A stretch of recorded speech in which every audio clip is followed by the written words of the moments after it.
ఒకరోజు ఓ కొడుకు తన తండ్రితో, నాన్న ఎప్పుడైనా విమానం ఎక్కావా అని అడుగుతాడు. లేదు బాబు, ఎక్కలేదు నాన్న అంటాడు. నేను పెద్దవాడిని అయినాక నేను విమానం ఎక్కించి ప్రపంచం అంతా తినిపిస్తా నాన్న అంటాడు.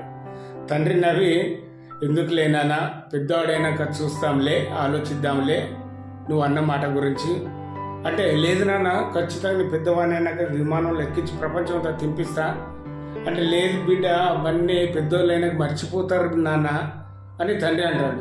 లేదు నాన్న, చూడు మాట మీద నిలబడతా అంటాడు. ఈ రకంగా కొంతకాలానికి ఆ కుర్రోడు పెద్దోడు అవుతాడు, బాగా సంపాదిస్తాడు, పెళ్లి చేసుకుంటాడు, పిల్లలు ఉంటారు.